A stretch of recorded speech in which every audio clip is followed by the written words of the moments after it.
Welcome, ladies and gentlemen, another episode of Bottom of the Bill. We got our boy Shane Platten on today. Howdy. Thanks for coming over. Yeah, man, thanks for doing it. What side of town you live on? You live over on the west side, or? No, I'm over in Bay Meadows. You're in now. Bay Meadows? Yeah. Like south side, right? Yeah. Okay, cool. So not that big of a drive. Before we get started with everything, to do the obligatory cheers. What are you drinking, bub? I like that. Tequila, Yeah. straight up tonight. Some Herradura? Some Herradura. All right. Cheers, Cheers. Cheers. And also, you want to, I forgot to do it in the last episode to thank our sponsors from previous episodes and whatnot. So I'm going to do it on this one. Shout out to Spliffs, Captain Jack Smokehouse up in Fernandina, Brews here in Riverside, Wicked Barley Brewing out in Mandarin, Harleston Green Scotch, a great Scotch company here in Florida that who we had some of their stuff was a few months ago now, and it was amazing. I had a sip of it, and then somebody had an entire rest of the bottle. I drank the whole bottle. It was good. And then did you tell him how it was? Like, No, I got a sip of it. Oh, It was okay. pretty good. yeah, it was very really good. And then Sidecar over in San Marco, who hooked us up with Harleston Green. So shout out to all those guys. Make sure you're supporting, especially right now. It's people service industry and everybody's having a real hard time. So support all these places. What do you mean? I don't know if you heard there's something going around. Yeah, I heard something going around. it's that road work. Man, I had my papa. He's 94 years old, and he calls me all the time. He was telling me, it's like, well, I'm thinking about going down to the VA for poker night, but I don't know. Everyone's telling me to go inside or stay inside. Is there something going around? I'm just like, yeah, Papa, I'll stay inside, please. You're 94. Don't go outside. He's 94 and lives in like the middle of nowhere, Kentucky. Hey, so he easy. actually doesn't know that there's something going around. Doesn't have cable or internet. So he No. actually just doesn't know that there's something going around. That's He's a good hilarious. guy. That's awesome. He's probably fine. Here's to you, Papa. He's definitely fine. I mean, he lives No, in a he's community of what, like 1,000 people. Easy. So it's Yeah. like, of course Say they're they all fine. got each other's germs anyway. He should go to the VFW, play I some mean, cards. I mean, you go far enough back, they're probably all from the That's same what he parents. does. He's the one who taught me poker, and that's why I take all your money, and you still owe me $10. I do owe you $10. That's right. Still, yeah. But let's be clear. You don't take all my money. You beat me like twice in poker. You're implying that all of his money is $10. Oh yeah, I don't want It's not far off, to though, right? I don't want to dip into his 401k. Well, I mean, we are musicians. We've been out of work since March. Well, so yeah, Billy's got a day job though, so Nice you shit. know. Yeah, I got a job. Don't brag. I'm not bragging. It's He's got a fat 401k. You know. I'm doing okay. I'm doing okay. I will say I'm doing okay. Anyways, speaking of being a musician, Shane is a bass player. For those who don't know, Shane's a bass player for several bands around town. A very reliable hired gun, and also the bass player for the Melody Trucks band. Woohoo! And has played with us many times, and we frequented his jams many times. So Shane, tell us, man, how'd you get started? But why did you pick bass? Well, I had tried to play guitar from a really young age, and it just never clicked with me, and I loved guitar. And I started playing bass violin. I'd been in a choir as like a 9-year-old kid and touring regionally around Oklahoma with a group called the Tulsa Boy Singers. And we would do secular and religious arrangements depending on the time of the year. Are you from Oklahoma? I am. Oh, no shit. Tulsa, I didn't know Oklahoma. that. Really? I played in Tulsa one time. It's an interesting town. I like it. Yeah. It reminds me of Jacksonville without an ocean. Right. Like it's a little big town with 1 million or more people and small towns around it. I ain't never been, but it seems nice. It's not bad. It's also, I'll tell you what. There's a song that says, "I've never been to heaven, but I've been to Oklahoma." But my wife does not agree with that. Well, I've only been to 2 places It's in okay. Oklahoma, and that's Tulsa, which is cool, and then Lawton, which is just a casino in the middle of the desert. And they didn't even used to have a casino. Really? Yeah. Oh, you're familiar with Yeah, Lawton? then? yes. Yeah. No offense to Lawton. It was. No. I had a great time when I was there, and I really enjoy those like small desert towns. But I mean, that is they've got like they've got like an intersection and then a casino. If I didn't have to, and it's like now with like all the venues closed down, it's like, why am I still living in a city? Yeah. Like, why am I not out at Lawton, Oklahoma? Why am I not on a mountain or like away from everything? True. Yeah. You know? That's what we were. 100% down. My My retirement plan is to move into a tundra in Wisconsin. I like it. I can't. You're the only person to say that. No, see, I like Bozeman, Montana so much. I was there once on tour, and I was like, I could cool. absolutely. Wait, so you're telling me like Frank Zappa knew. So like summertime, it's just summer and it's like fun and not disgusting, and you don't have to be worried about every single bug on the planet. You're gonna make my wife want to move to Wisconsin now. I'm moving to Wisconsin. Well, it's my retirement. We were talking about my retirement plan, but I played at a bar in Wausau, Wisconsin, and their claim to fame was having the highest sales of Jameson in the entire country. That was their. What else is there to do? Especially in Wausau, Wisconsin. There's nothing else to do. I'll fit in real quick in Wisconsin. That's the the top 10 cities, like the most alcoholic or drinking cities. Like 7 of them are Wisconsin. Yeah, I know. It's because it just gets so. We cold. apologize to Wisconsin right now. Their city council and. I like Wisconsin. I'm just saying. I like Wisconsin too. I've never been. I'm just I'm moving there. Yeah. I don't know why. Yeah, well, it's not bad. It's kind of why I did with Jacksonville. I like snow. I'm from There's up north. not an ocean there. He doesn't like I'm the afraid ocean. of the ocean. Oh, he just said he hated the ocean. I'm afraid of it. I don't hate it. You can still come see him. He's the non-surfing beach boy. Oh yeah, I don't surf. I can't surf, and then I'm can't also deathly afraid of fish. Yeah. So I'm out. So being having that I don't fake vegetarian diet is out. Oh, I am the farthest away from vegetarian that there is. I have a steak. No, I'm a vegetarian, except I eat canned tuna. No, wait, I'm not. Okay, that's what I say. That's a really good joke. No.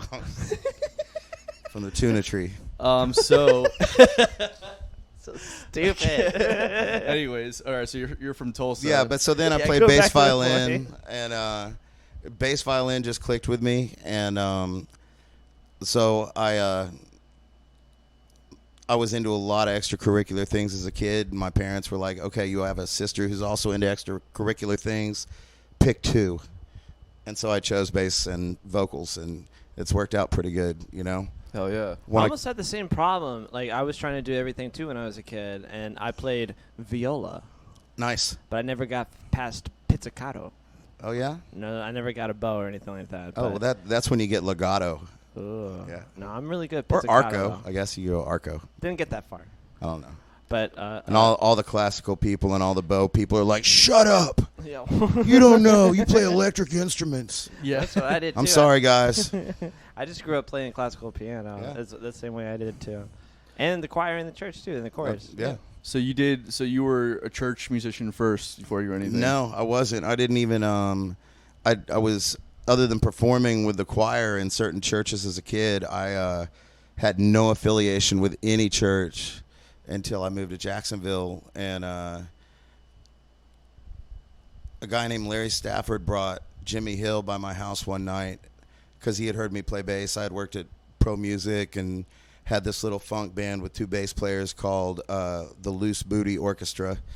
I love that name. And we had a guy from Haiti that played congas and percussion. We had kind of a hard rock guy on drums and heavy metal guy on guitar that was just the reincarnation of, Dimebag Darrell. But I locked him in a room with Sly and the Family Stone. I'm like, "Don't even come out of this room until you can give me chink, chink, chink, chink." And it worked. It's we had a really cool band that we got to play one time at Club 5 a long time ago, and then everybody moved away. But I know what I got to do for Billy now, so he can learn the function. I just got to lock him in a room Lock with him in a Sly and room. Family Stone. Don't even come out. Joke's on you. I liked being locked in a room, and I've been locked in a room But you for hate 10 years. funk music. That's I the don't point. hate funk music. I just admitting now that I cannot play it. Yeah.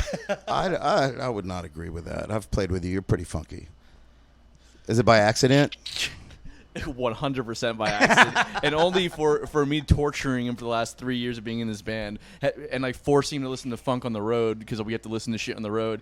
And it's no, just do that, bro. In Yeah, Billy's just do defense, I don't mind playing Boston when I sit in with the Side Hustle band, because what you guys might not know is that they're an incredible Boston cover band. And that is a compliment. I feel like that's a little bit of a side jab, but No, it's not a side jab. A little bit. Hey man, I love playing long time, and foreplay. and You foreplay. gotta get the Foreplay is foreplay more in fun there. than playing long time. Foreplay is it's up there as one of the hardest, at least rock songs on keyboard. It's cool, man. Foreplay is my favorite part. Yeah, of of the course. I would song. agree with that. Yeah. Mine too, as a bass player. The rest of it is like I'm killing that one note. F the whole time. Yeah. right. Bum, bum, Yeah, bum, exactly. bum, bum, bum, bum. That's a lot of 80s bass lines, though. Like yeah. that's some Journey too. Yeah. Big time. I like Journey a What's I'm so terrible with song names, but what's the Journey tune? The famous one, Jesus Christ. Oh, Let It Be. Yeah. The bass line in that tune is pretty cool, though. It is. The bass line. Are you talking about Ace of Spades? Fuck you guys. Did you know? Did you know? And I didn't realize I this can't either. remember the names of our own songs. For Journey, the original piano player for Journey that did like Wheel in the Sky and everything like Yeah, that. yeah. He was from Santana. He wrote all the songs for Santana. Oh, that's cool. I didn't know that. Nobody knows that. You know, Steve Smith, the drummer from Journey, is like a ridiculously amazing jazz drummer as well.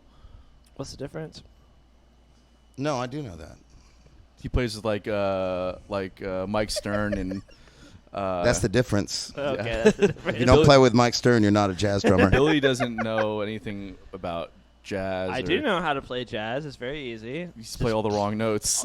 But do it twice. Yeah. That's it. Yeah. That's how the greatest songs in the world were written. Yeah. That's why they tag it. I You have need to- I yeah, have yeah, I tag had it. this weird theory about jazz is that somebody started doing it and then everybody else was like, yeah, this is great, and he's like, I don't know what I'm doing. So you don't like funk? You don't like funk music and you don't like jazz. I wouldn't listen to it now. Yeah. As far as like learning something, that's a lot different. Like it's challenging, and when actually, for example, when we played with Joe Marcinak, Yeah. and I had to learn funk. You and just a little rub it bit of in that jazz. like you guys played with him and he didn't call me and Sean to play with him. That's all right, Joe. I can't wait till the next time though. That was like one of the high points though. I don't know what to tell you. He called me. Yeah. I thought we were all friends. Like we couldn't have just. That's okay, man. It's all good, dude. No, come on, tell me some more about your Joe Marcinak. Yeah, Joe experience. Marcinak, hell of a guy. I would say. Did he tell you were a jazz funk player? No, in fact, he told me I need to lay back because I'm always on the beat. Or On at top least of the beat. On top of the beat. Sorry, Okay. never in the pocket. Never in the pocket. That's a. Is that what he? Billy No, just he found- never said that. He just said it's like when I start playing, like just stop playing. Or just don't play so loud. He said just because like Billy I just think like that's an excellent lesson, like right there. Like young musicians, if you're listening and somebody else is soloing, don't play so much. don't play so much Exactly. and No, just yeah. and just bring your dynamic down too. Like Yeah. Billy just like hammers the keys Well, the here's- entire time. here's what- Doesn't realize you no. can play And it yet you soft allow or- him to be in your band. Yeah. You know, it's I just it's a lot of fun to rag on him though. You know what I mean? And the band also. And then Okay. secondly, the whole reason why I didn't even notice I was doing it is I was so nervous because I wanted to like impress Joe. I was like, for some reason, like I was like, I'm gonna try really really hard at this, and then like I got on stage and he's like, bro. I was the same. I probably overplayed when I played with him as well. He's fantastic, and I probably was like, I'm gonna show him what I got. Okay. And it happens, man. It does, yeah. I mean, you It know, doesn't matter how old you get. It happens. Like, Yeah. I was just that's exactly what happened. why'd you though. learn all those notes if you don't get to play them? Yeah, exactly. That's what I say all the time. I So There's so plenty of Anton, he notes. was telling me he's the hustle and you're the side. Is that true? Oh my goodness! There's so much coming great. to the surface right now. Oh wait, I'll save that for the unpopular opinions. no, yeah. No, we're doing a gotcha pot. Well, it's not a gotcha podcast for you, but it's just for Tony. For me, yeah, What? for me. Okay. So Jesus. Billy's like the huh, you know what I mean? And then like And you're the soul. I'm the soul of the Uh-huh. band. Okay. You know what I mean? All right. So that was pretty good. I'm you just I'm come up with that? I just Did did. you write bumper stickers for a I living? just, I just got it. You know that So thing that you these got- people have? I just got it. You got two other sets of two letters and two other musicians. So who is the Psy and who is the D? There's a lot of implications in there. That, I have nothing to do with that. That is pretty funny. That if I'm the and you're the soul, I'll give. I don't know. Aaron's probably the D. And then because Sean's Sean, just a sigh. Sean, when his songs come on, you're like, sigh. Sean's got some good hilarious. tunes. I like Sean's tunes. I know he. I'm messing with him. I'm causing all the problems. And all the those other like, bands. side hustles breaking up after So this if you guys podcast. need a band that's not breaking up, my name's Shane Platten. I see what you came here to do, bro. You came here to just like destroy the competition. You said it's like that the Leonardo DiCaprio meme where you're just there. You know what I mean? That face. Yes. Now you have my attention. Yeah. That's fucking awesome. So we're a little derailed. No, it's par for the course in this podcast. No, it's good. It's been a while since we've had like a funny one where it's not just like straight to the point. But anyways, but back to the point. Oklahoma, et cetera, et cetera. Well, you're right. So I'm in Jacksonville, and then I've been playing with this funk band. I love funk music, and I had met a gentleman named Larry Stafford when I was working at Pro Music in the '90s, and he brought Jimmy Hill by my house one day and said, "Hey, this is Jimmy Hill, and he plays guitar." And I've been wanting to meet Jimmy Hill for years, and nobody would introduce me to him. And they kept saying, "Oh, the way you play bass, you might really play well with Jimmy Hill. He's one of the best guitar players in Florida." And he showed up at my house and said, "Show me what you got." And I showed him what I got, and he said, "Well, I've got a small church band, and if you want to show up, we've got a gig here in a couple of weeks on BET on the Bobby Jones Gospel Show." No, what? And I said, okay. And I was cocky. I was like 23 years old. And I showed up, and Javon Hill was 12 years old on keyboards. And Boo Hill was 16 on drums. And Alex Hill is 18 on keyboards. And Freddie Austin's over there on guitar. And there's like 16 singers. And that's his little church band. Yeah, and these are his kids. Band, yeah. And you see them now. You see what they're doing with MVP and with, some of them play with split tone, and some of them, they've done all this stuff all over the world. And at 12 and 16 and 18, I had to go home and practice and shed. And I thought I was really good back then. I mean, I could play fast. I was funky. But you play a lot of notes. You learned a lot of notes so you could play them. That's it, man. Exactly. That's I can play all the notes. I loved all the funky guys. I loved Parliament. I loved Larry Graham and Graham Central Station the Brothers Johnson. Fuck and yes. But I was also a huge Chili Peppers fan and Suicidal when Robert Trujillo was in the band, and Infectious Grooves. But then I got all my chops from learning Iron Maiden songs, because Steve Harris is just a beast on a 4-string guitar. So like that was always a dare. Like, I bet you can't learn an Iron Maiden song. Like okay, I'll try.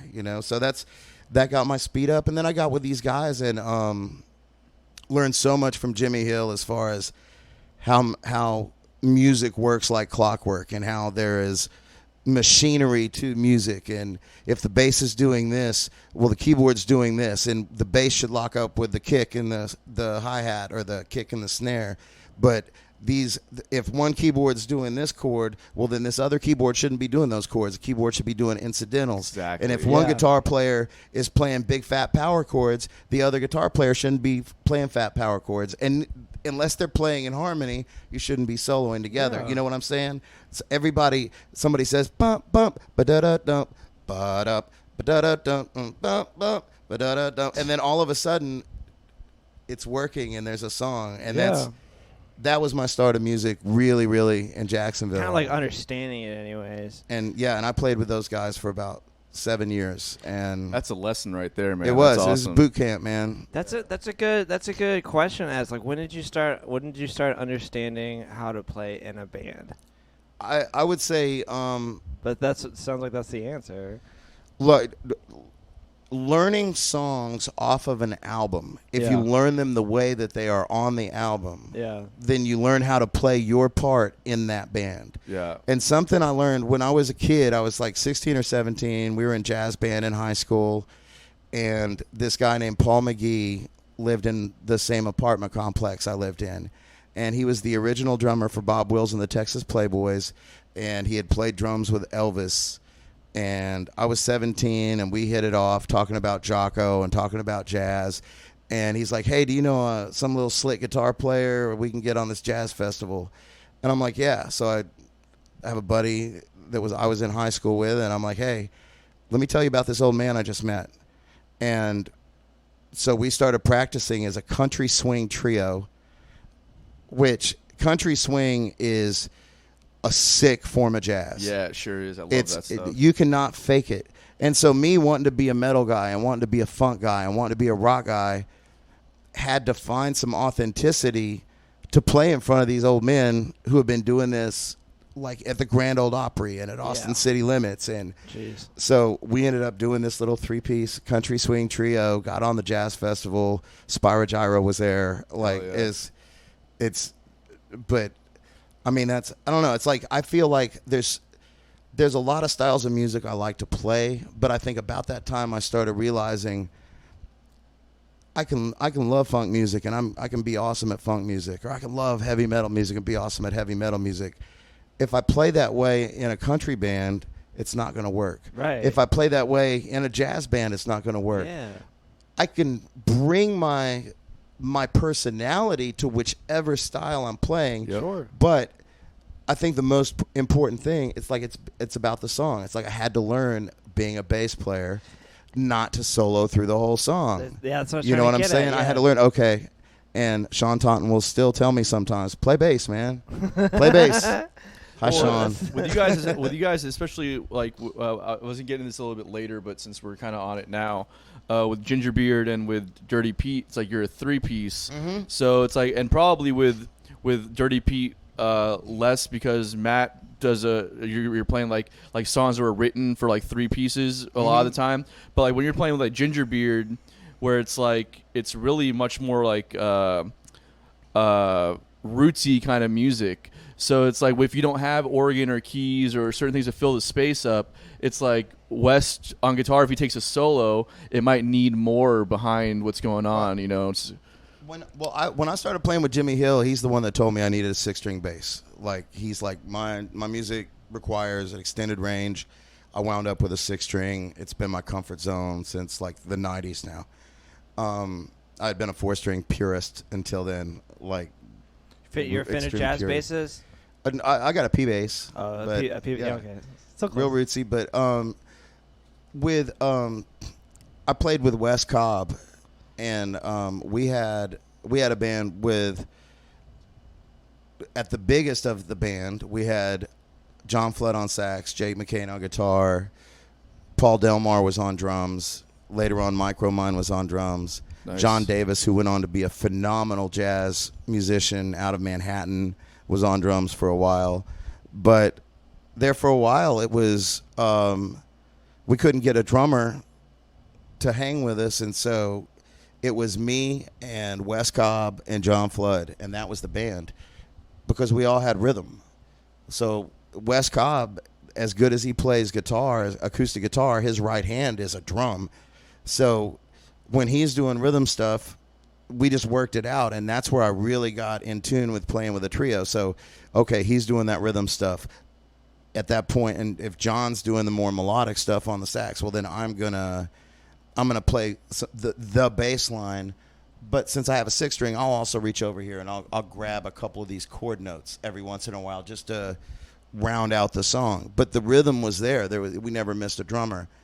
We just added. It was just salt and pepper when we put a drummer with us. So once I started playing with, and I ended up doing a lot of like acoustic duo and acoustic trio stuff. But with Matt, with Dirty Pete, it was a lot of times we'll do a song, or we were doing songs that had 5 or 6 pieces in the original band, and so he would say, okay, I'm going to do these parts, and I'd say, okay, I'm going to do these parts, and so we would just kind of break it up, and I might be doing half bass and half of a keyboard part, and but I have to tell you how I met Matt Lakowski, dude. So for those who don't know, Dirty Pete, and was that your first project with him, or no, that's the crazy thing. Okay.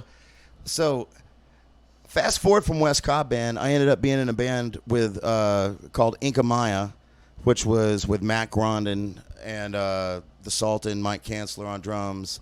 Ivan Skeen was on on guitar for a while. Andrew Block was on guitar for a while, who ended up playing with Grammatic. Oh, nice. Hell yeah.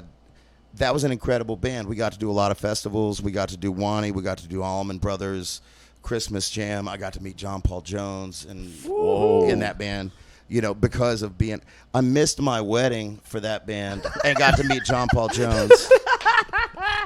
My wife was like, "It's a once-in-a-lifetime opportunity." I'm like, "But we're getting married." She's like, "That's also," and that's awesome. Anessa Platten is the best wife ever because she let me.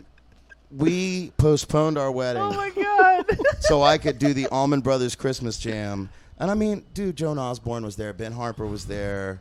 I'm not judging. It was killer. I got to eat dinner with Warren Haynes and John Paul Jones. How long man. ago was this? Back in like 2008. Okay. Hell yeah, man. That's And amazing. It was killer. And That's so funny. I was giving Government Mule's bass player a hard time because I was sitting backstage and John Paul Jones is playing No Quarter, and I look over at him and I'm like, "Bro, you've got to play." I was like, he's like, "How crazy is it we got to meet John Paul Jones?" And I'm like, "I know, right?" I'm like, "You had to play his bass lines while he was Front of looking him. at."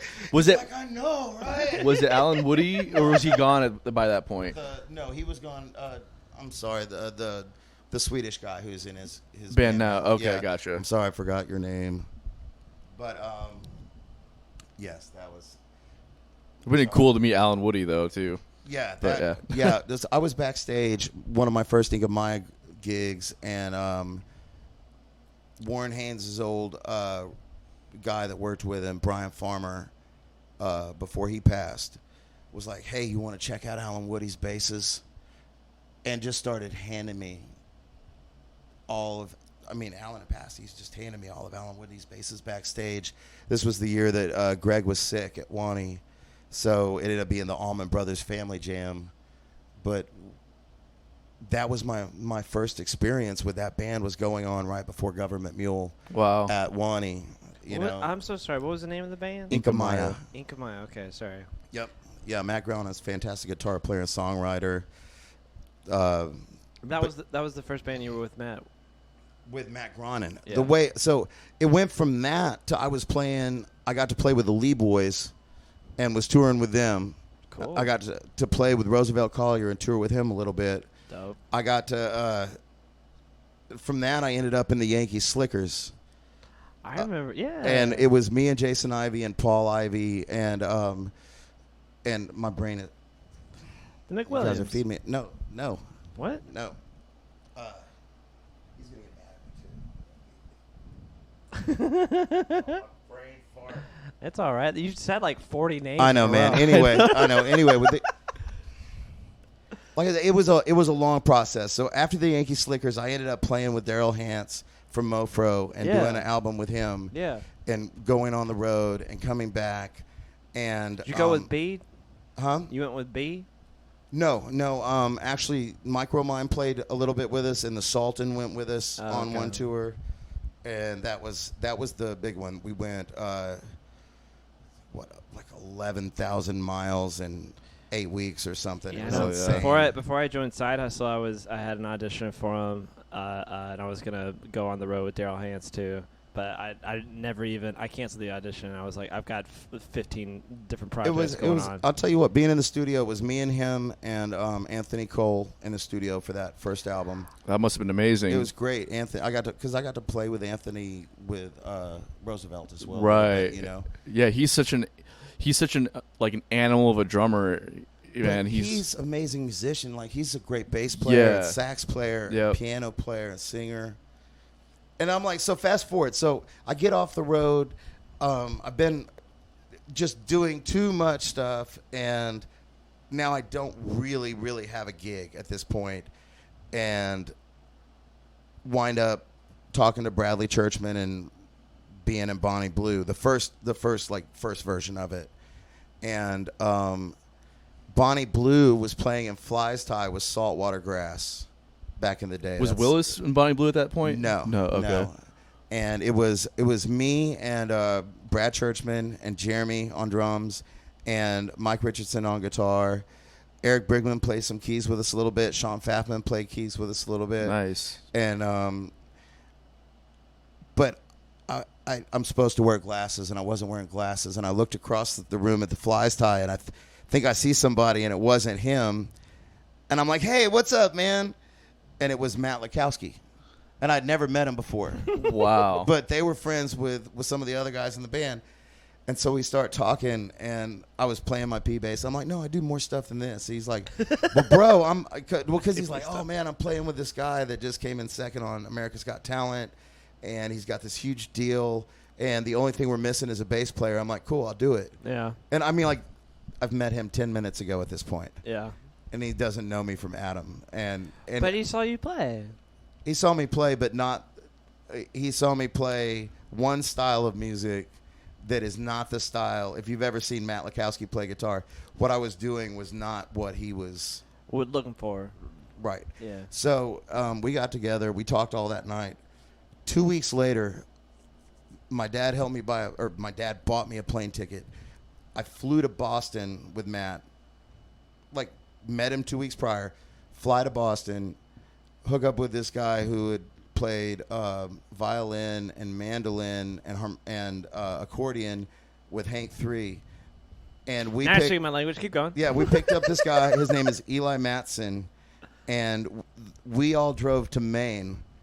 And the drummer had this studio in his house. Oh, okay. And we record this 5-song EP in Maine. And at the time, weird. like, dude, it's like everybody was hitting us up. There was all these gonna happens, like big record labels, big everything, and life happens. That stuff didn't pan out the way it was supposed to. Matt and I were the only ones who lived in Florida, and we're just like, hey, you want to be in a band? And so we started Dirty Pete and the Thunder Chief. How long ago was that? That was in 2012? 2012. 2011 or 2012. And Brad Moxie played drums with us. That was in Evergreen Terrace. Yeah. Oh, nice. And then he moved to Austin, and Sean had filled in for him when he was in Evergreen Terrace. Yeah, of course. And when Brad left, he was just like, hey, guys, Sean's your drummer. Like, that's... And I'm like, what? I mean, and like me and Sean are in 3 bands together right now, you know, with Melody Trucks Band and Sean's great. We had him. He was like the one of our name. first By the way, guests. the He name was of our first guest, wasn't he? Yeah, he was our he first was. guest. Yeah. Aim high, guys. Yeah. The, All right, thanks. the name of our duo, Sean and I's duo, is Thunder Buddies. Thunder Buddies. Thunder Buddies. Yeah. What's the name of that movie? You can look forward to Thunder Buddies and the Lightning Bolt at some point. And Thunderbolt and the Lightning Bolt. yeah, but Thunder Buddies. Yeah. Yeah, that's me and Sean. We play with enough So you people. We just had to have our own name. So just a drummer and a bass player duo. That's it. Well, we're just kind of a package. Oh, I see your package deal. I got you. I thought you meant like you're just gonna You play said shows. package after I said package. Yeah. So I thought you guys were just gonna play shows together as a drummer and a bass player at like bars around town. I was like, That's pretty much how it I goes, would see man. that. Well, like I know I would see that for sure. That'd be awesome. Yeah. I mean, if you know who they are, then for sure. But if you don't know, you're just like a drummer and a No, bass but we're player. only What's going to it? do that? cover tunes, but we're only going to sing the backup vocals and the bass line and the real drum line. I fucking So it's like love there's this like you're idea. just going to have to fill it in for yourself. It's like an imaginarium. Oh my God! I'm not trying Sean's to. like, now it's coming. Now the foolishness. I'm is not coming. trying to. is I'm not the trying to best say thing I've like heard. get rid of the bass because obviously that would be your job. But if like a drummer just did that, that would be even funnier.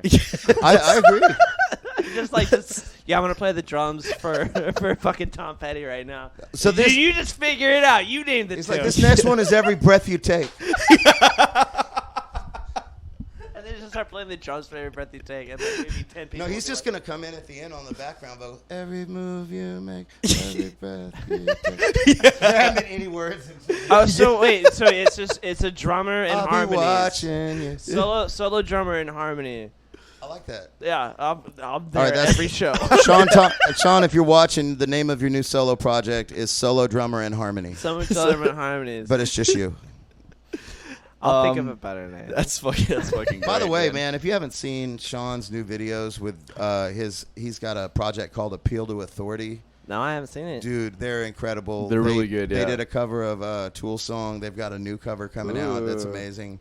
They've got they're a great They band. do It's ni- Stan 90s Martell, Larry 90s Schroeder, Sean Taunton. I don't know the guitar Larry player's Schroeder's name. playing in it. He is. That's how I know Sean is that I work at Schroeder with him for Schroeder's for like 2 years. But Larry's playing with them. Yeah, he's singing. Fuck yeah. And they're great. Check really out Appeal good. to Authority. Yeah. I definitely Plug, gotta go see that. plug. I haven't seen Larry in years. And Gingerbeard Man. Yeah, obviously Gingerbeard Man. I kind of wanted to go back a little bit and just because we kind of just glossed over your studio experience with Anthony Cole and Daryl, and it's like, what was that like? That must have been an amazing experience.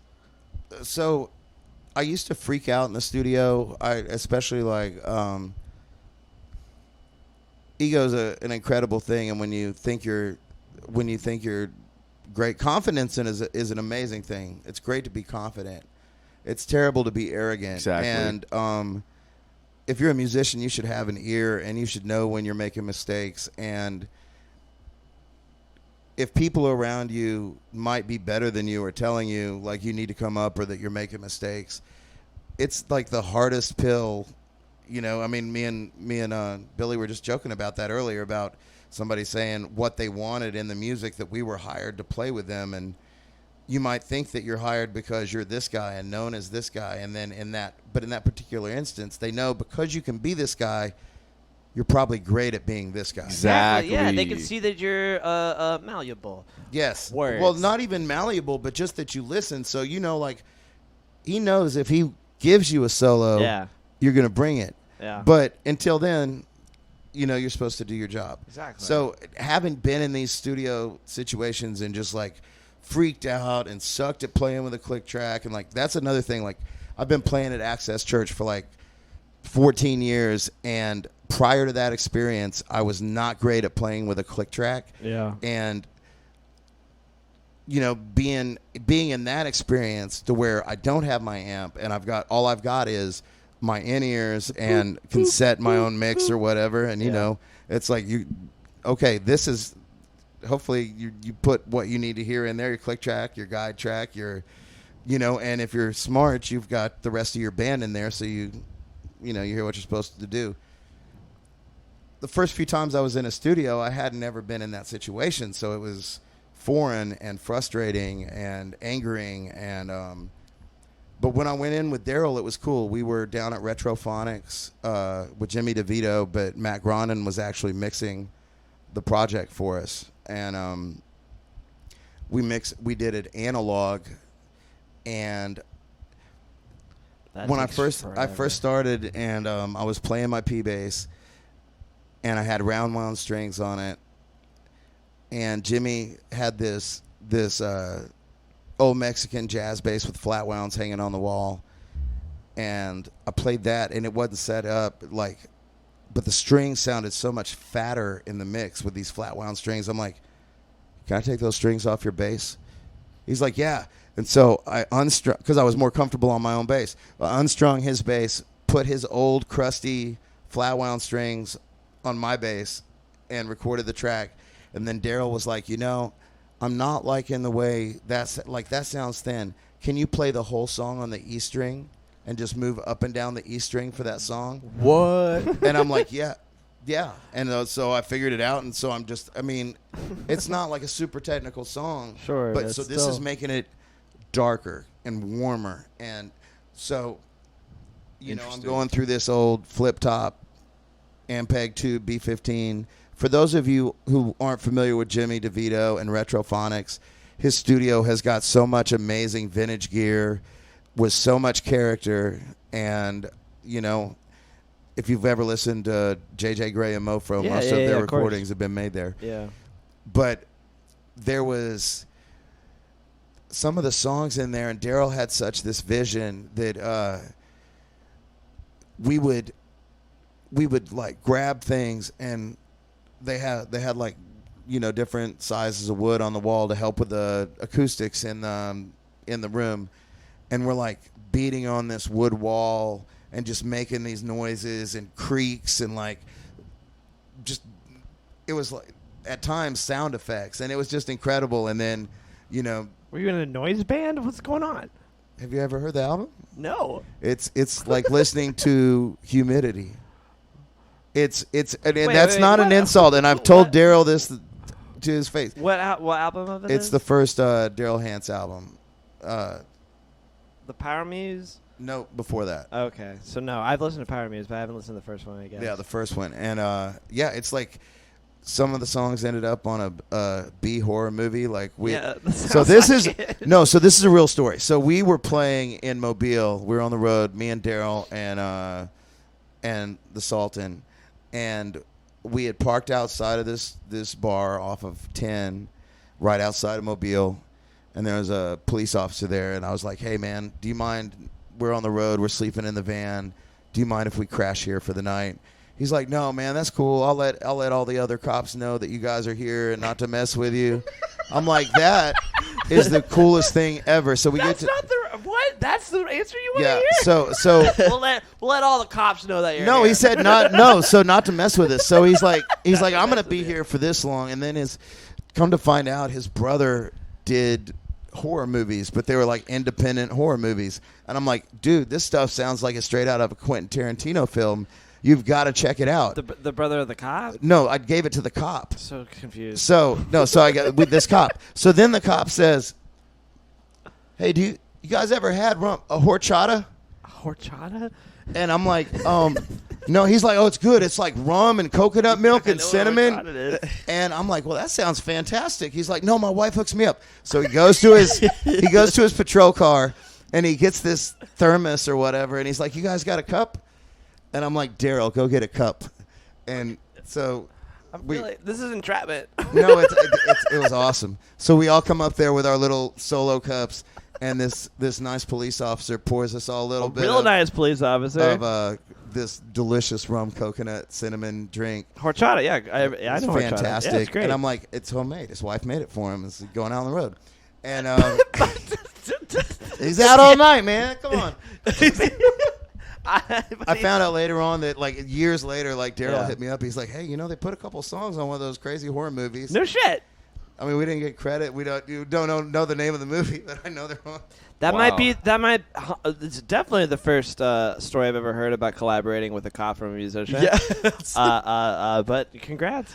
What? I've got a lot. I just can't tell you all of them on. Well, yeah. Well, you can't. But like, We'll talk. We'll talk. All right, thanks. I appreciate it. You guys, I'm just saying. What? Some cops are really nice.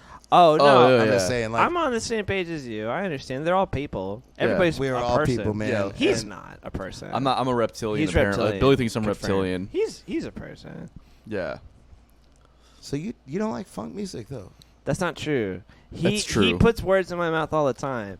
I just don't know a lot about it. I just grew up. I grew up Has on he a ever heard different of Burning field. World? No, but every time I Are tell. you really don't think I know who Bernie Worrell I is also- from the fucking Talking Heads? I also Rest in like peace, by the way. whenever I show So fuck off. whenever I show him any kind of funk tune, he's just like, oh, this is the SNL theme song. No. I'm like, That's no, when man, you- when you it's show fucking me- just because it has horns in it does not mean it's the SNL intro music. It's just like I understand that because every time I don't use it that often. I can really slap bass. no, yeah, but you're a fucking nasty get- slap player. I learned in my 20s that not every song calls for slap bass. Sure. But then I also get accused of, even though I very rarely do, it's like, no, that wasn't Seinfeld. Yeah.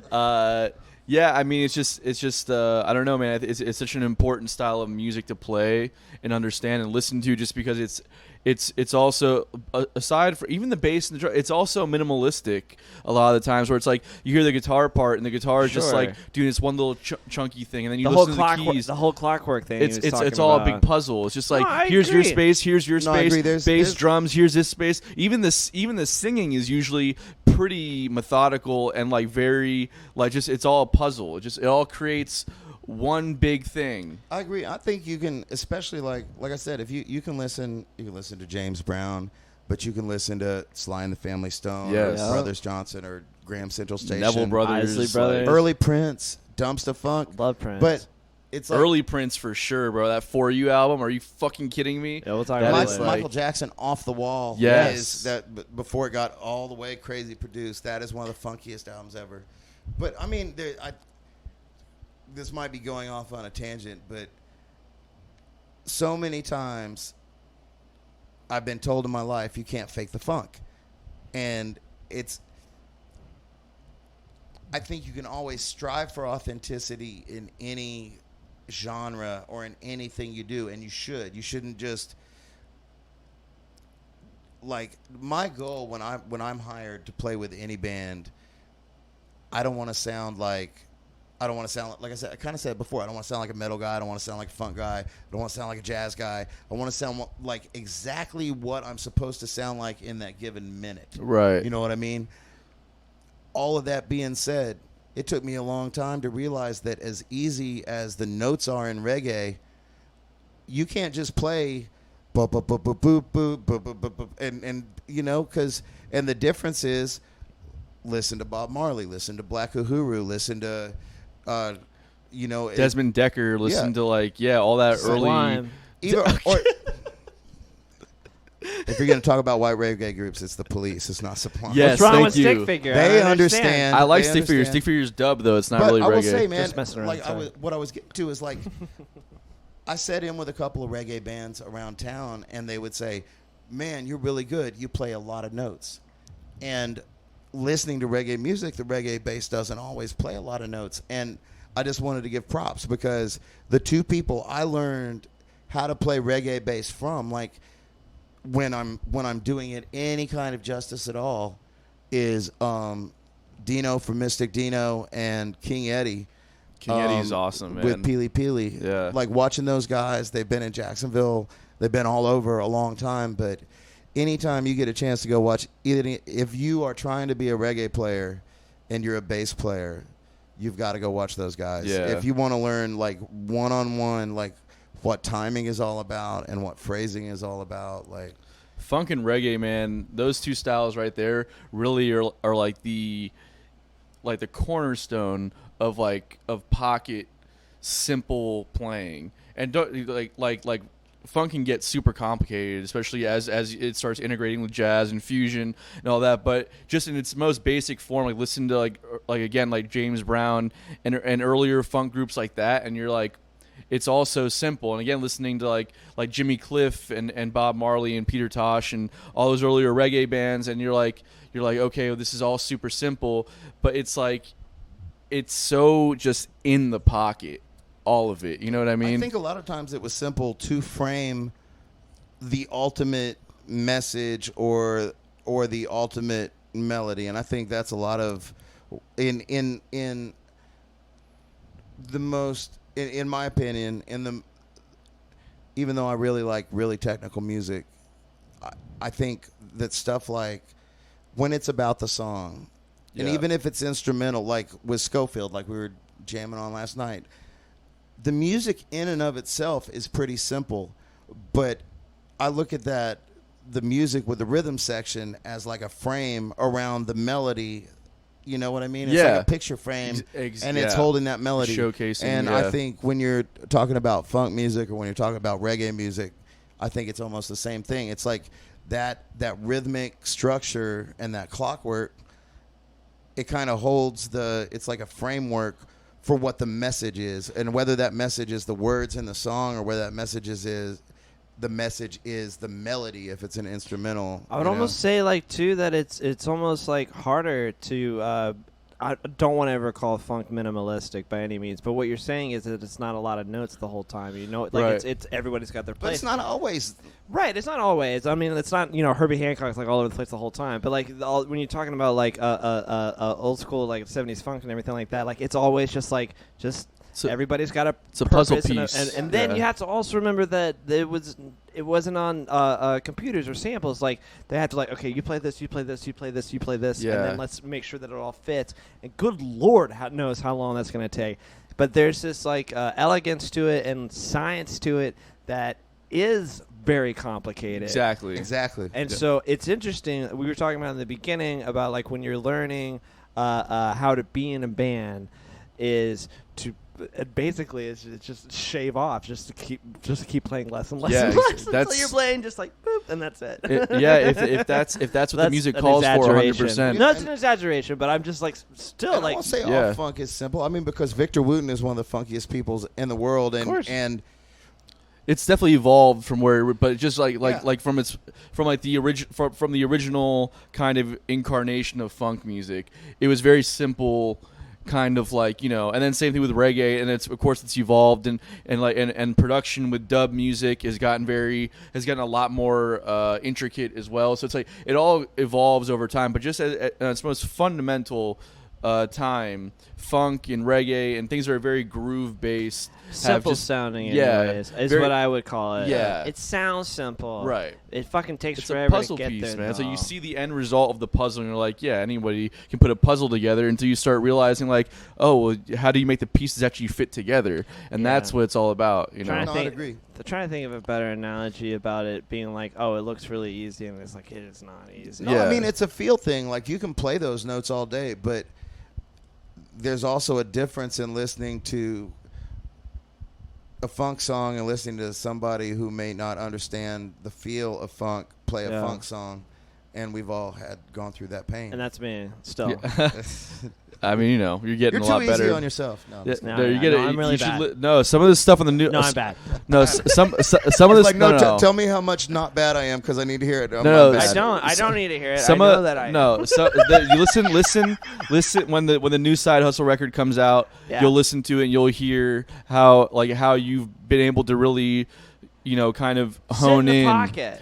Just, I mean, I'm not on you've, that one. You've honed in. You're not on the. No. Well, I'll give you.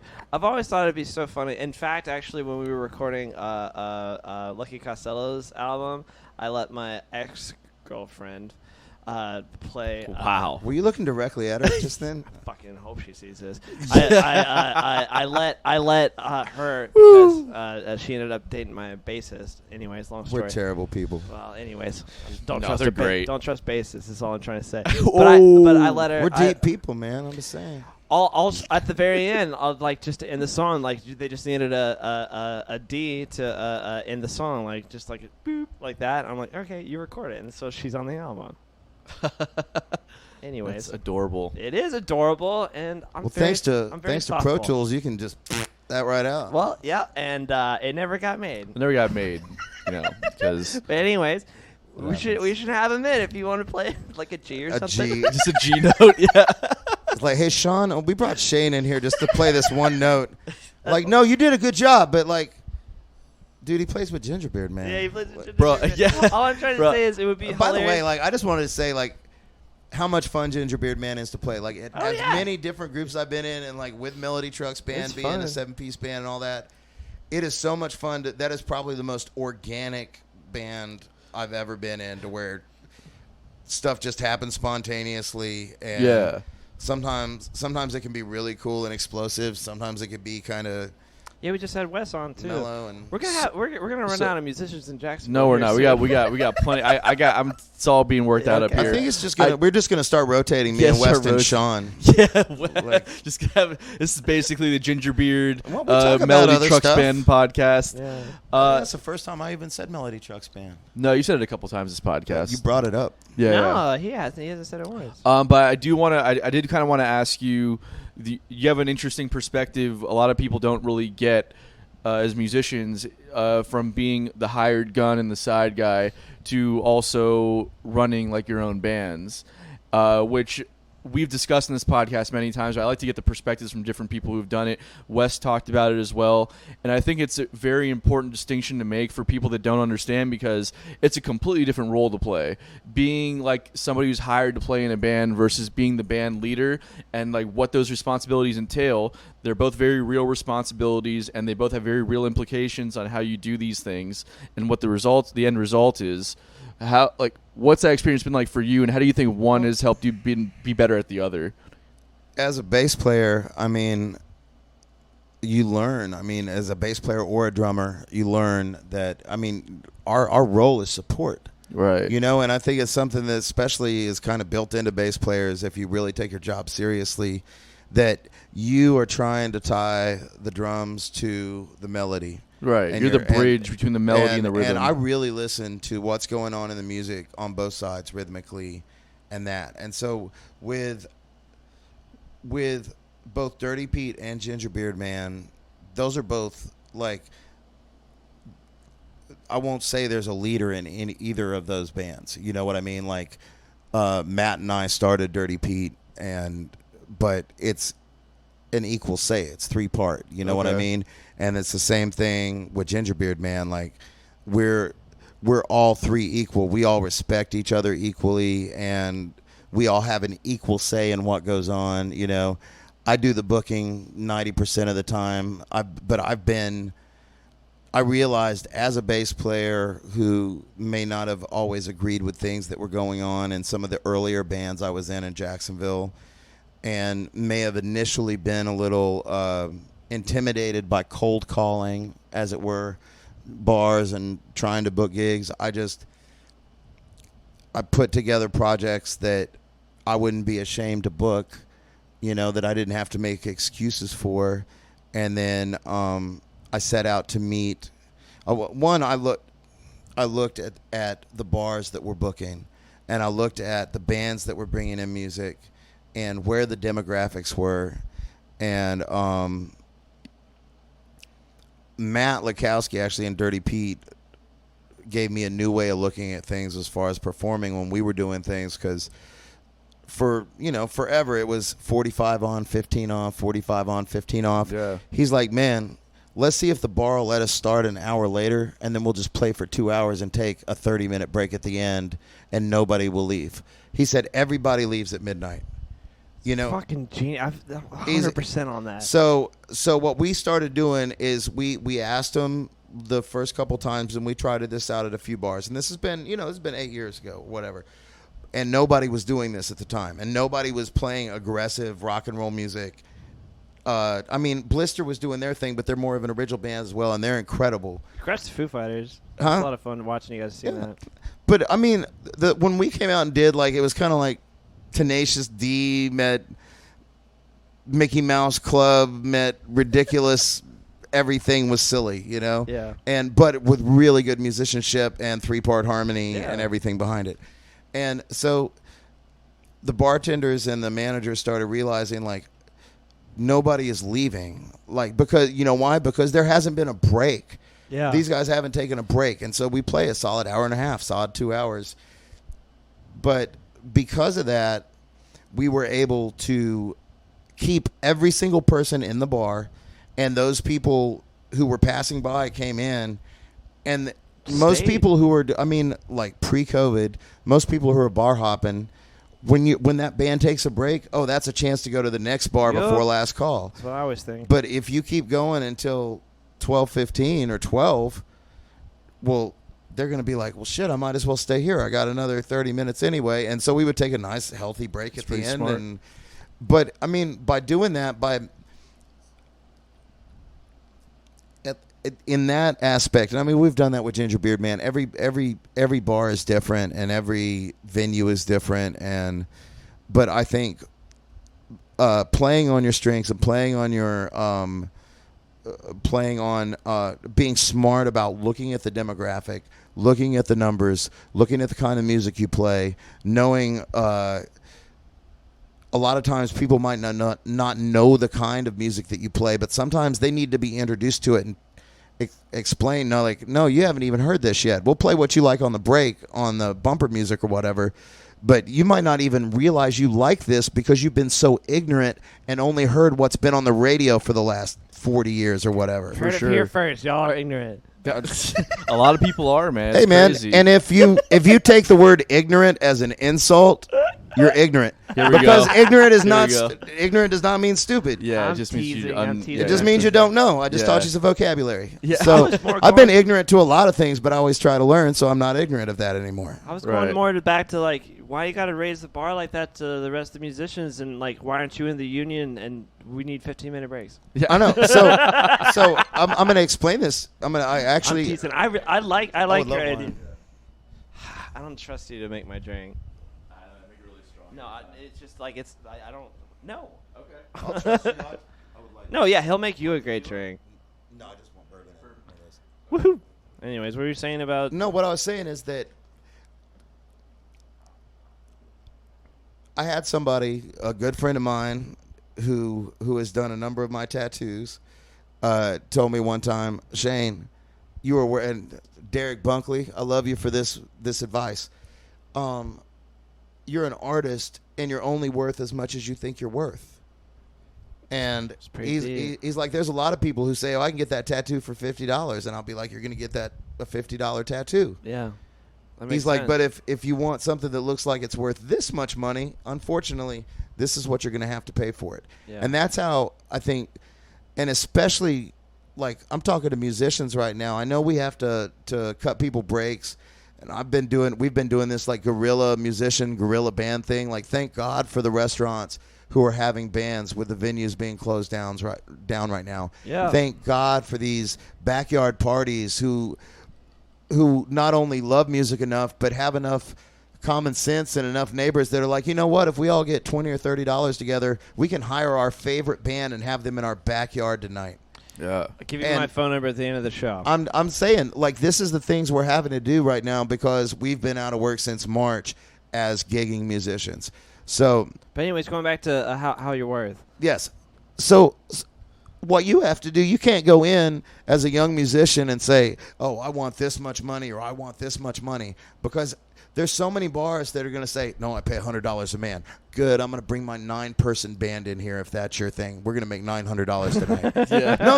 No. Okay, so this is how much money we make. Yeah. Like, that's hilarious. I didn't think about that. Yeah, so that's my argument to that every time. Like, no, this is the price of the band. Yeah. So, and you don't have to say yes. Yeah. If they say no, right now in these times, the bars don't have the money necessarily. They don't. The restaurants might not necessarily have the money. However, when we were booking gigs on the regular and things were regular, yeah. the way we would do things is, this is what we make. Well, I don't pay bands that. Well, that's fine. We don't have to play here, but that's what we make. We'll book next door, and we're gonna make that. That's some gangster shit, dude. And that's business, man. Yeah, that's you right. ever That's gone to what I buy a do. car? Like, you ever gone to buy a guitar or a keyboard? Sticker How price much is this every keyboard? time. Hey, man, they're smart. Chump. Fucking chump, big time.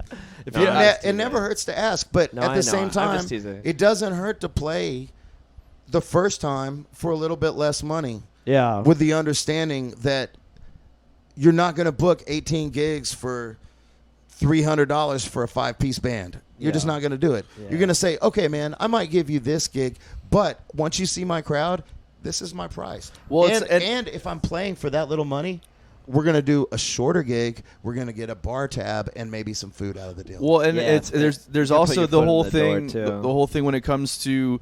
So, West makes a good point about the 10-year thing, but say yes to everything. 10-year at first. wait. I love it. So there, I think that, you and I might disagree a little bit on this front, where I feel like if you're just starting out, you should probably just take any opportunity you can, and the bar will pay less money to go to have someone like that who says yes to those kind of scenarios. However, you're also going to realize that the person you just hired is not a professional. They're definitely not. They might bring a crowd, they might not, but they're not going to be as seasoned or as aware of what needs to happen when they're on these gigs as some of the people that you're going to pay more money to get. So I would say if you're just starting out, like take less money and do whatever you have to do. But for me, when it comes to like bar gigs, I don't even think about the crowd bringing out per se, because it's like well, we're not here to bring your crowd. We're not selling tickets, right? I would agree with that, but I will also say that as a business owner, you're always going to be more likely to hire somebody that you've heard of or that you've seen out in public who has a crowd out in front of them than somebody who's like, I really want to play in your bar. It's cool. Yeah. Well, know? that's why if you've never played, if you're like brand new to the whole thing, then yeah, you take less money or whatever. But I don't think that, like, if a bar is saying like we played, and I will happily call this place out because I don't give a fuck about this place. But Sea Chasers out in the beach, I'll go there. They deserve it. When you want to, when I show up, they partner up with Margaritaville, we're gonna be on the fucking streets, man. When we went into to play, the first thing they asked is, "Well, do you have a crowd coming?" It's okay. What do you mean, do we have a crowd coming? You hired us to play for a crowd that should already be here. If you don't have a budget set aside for live music, then you should not be hiring live music to create its own budget for you. That's crazy. I think it's 50-50. Like, I think there's some That's fine. I think there's some venues that are music venues, like, and I'll which Jackrabbits is one of my favorite places to see indie music and original music in town. There's the different Archetype. business. There's 1904. Different businesses, though. No, I agree, but that's what I'm saying. Like when you go into a place like that, you know that they're not open every night just as a bar. They're a venue. They're a space. venue, and so when when a band shows up, the band is going to bring their crowd. People are going to buy tickets to that. Right. That's how you get paid as a band. I think That's too fair. many people haven't been in the bar industry or the entertainment industry and might really not understand how there are kind of, even though we are part of the entertainment industry, and in a lot of ways we're blessed in that we're able to do these little guerrilla like pop-up gigs right now during this. But I think during that there was a lot of people who expected like, oh wait, I saw Dirty Pete and there was 500 people in that room, and I'm like, yeah, but it's also the most popular bar at the beach. Exactly. And I mean, now I won't say that. I will do a little non sequitur in saying all of that. Right now, there's some things going on with Facebook, and they're talking about not putting any live feeds up. Yeah, I was talking saw about that. that today Just before you talking came about over. But I'll say this. I supported every one of my friends that was doing live feeds and all the social distance fest. Gingerbeard Man, other than a few gigs that we've done, has not done any live feeds. We were doing some rehearsals and working on some new original material For at the hire. beginning of this. Yeah, what do you do? He can't play funk, but I mean, he can do anything Oh else. no! No, what I'm saying, to record it. video. what I'm Okay. saying is that I do know how to do that. I'm saying we weren't even doing it from our phones. Right. It was kind of a balanced decision that we had. Like, we can either do this every day and try to give somebody a resemblance or some semblance of seeing us play live, even if we're in our room or our garage. Yeah. But we didn't do that. Yeah. Like a couple of the parties we've done, and a couple of the live gigs we've done, we streamed it, for better or for worse, whatever it was, on Facebook. There might be some YouTube stuff, but I will say I think in large part to the fact that we weren't inundating our streams with our live stuff that we were doing.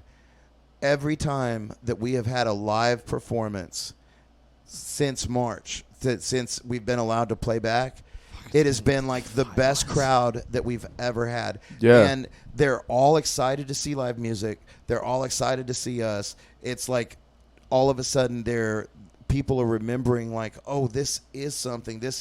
I know, whatever. They used to play out 5 nights a week, or gigging is hard, but it's amazing to me. Like now, these people are like, So yeah, I was gonna say, what's your argument then? Are you saying don't do the live stream stuff?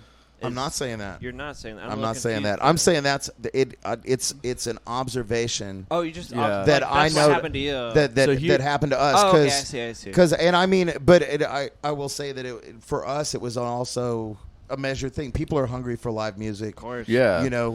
And maybe it's because I'm married and have a kid, and Sean has a day job, and Wes lives in Georgia.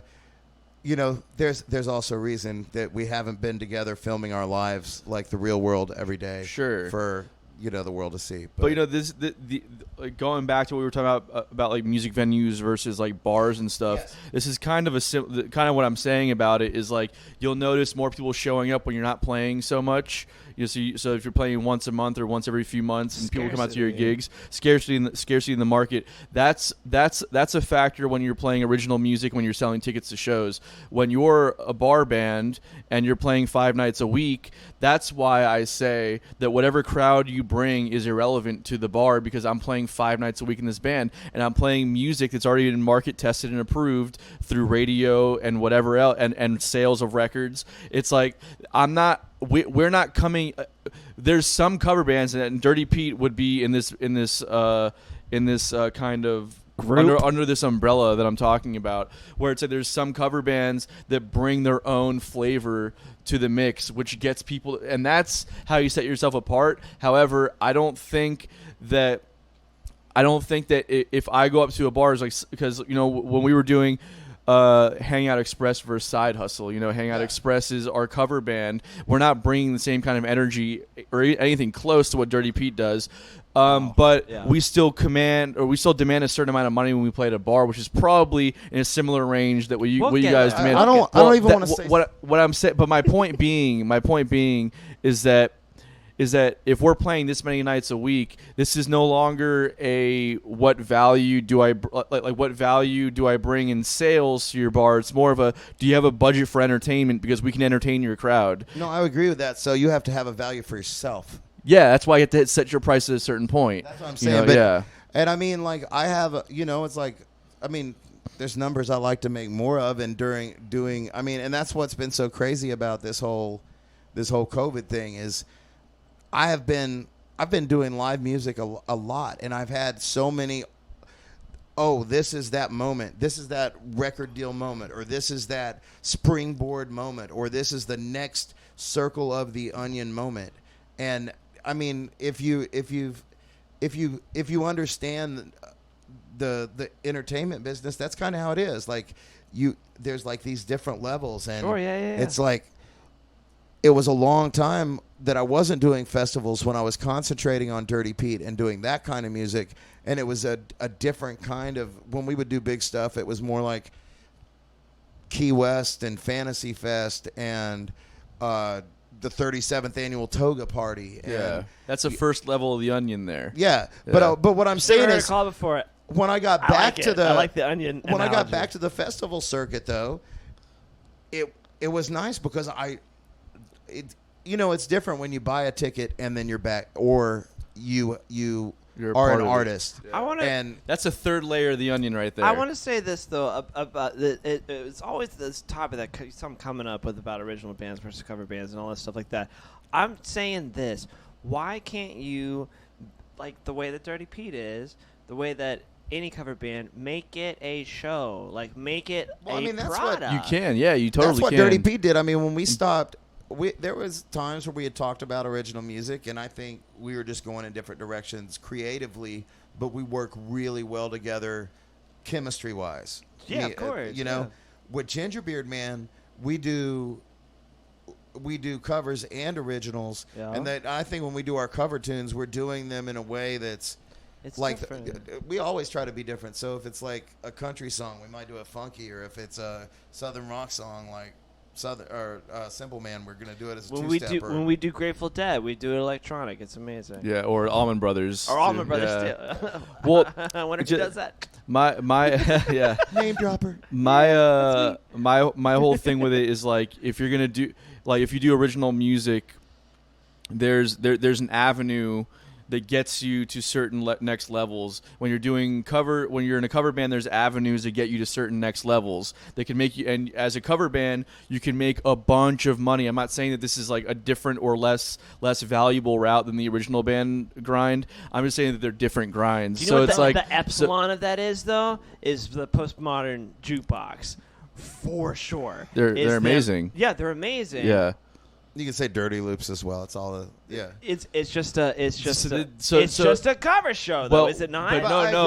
Postmodern Jukebox has a lot of their own music, and they do covers on YouTube to get the likes. I mean, the Main Squeeze is doing the same thing, right? But my point being is that if you want to be an original band, because there's no more new songs to be written. That's kind of where it's kind of. I know all the notes. I told you. The same thing with movies, though. It's why they're just making remakes, because there's no new ideas. I don't want to go down that route. So, but my point being is that if you're in an original band, like, and you want to really be an original band, you play locally, a few times, or a few times a year, 4 or 5 times a year when you're first getting started. You sell tickets to shows, and that's how you build your base, and then you go on the road after a certain point of doing that. Well, if you're in a cover band, you play bars, you build up your catalog, you build up your repertoire, and then you move up to weddings and corporate gigs and start making more money. It's insane the amount of money that wedding bands can make. It's dude. insane. Playing simple cover tunes. I mean, you're talking 6 figures sometimes. It's absolutely. Wait, hang on.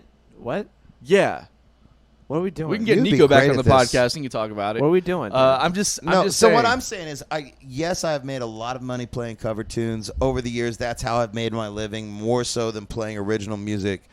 as like if I had to choose between working in an office or playing cover tunes and making the same amount of money a week, I chose playing cover tunes. Oh, totally. That's how I make my living too. But I will say that playing those cover tunes has made me a better musician. Quit tonight, bud. To where, like, I feel like that if you take that stuff seriously, then you end up being, when it's your turn to write a song, it's easier for you to write a part for that song. Because I'm like, I might say, oh, well, man, I remember this one line that, man, they kind of felt like this, and it was a song that was kind of like this. And it's not that I'm stealing from these other songs. It's that I've got these little 3 and 4 note phrases in my vocabulary from all the music that I've listened to that's like, oh, that would be a good idea. Well, that's how anybody, unless you're a reptilian robot, the only way that you learn music anyways is by learning other songs. Are you a little bit Sleestack phobic, my friend?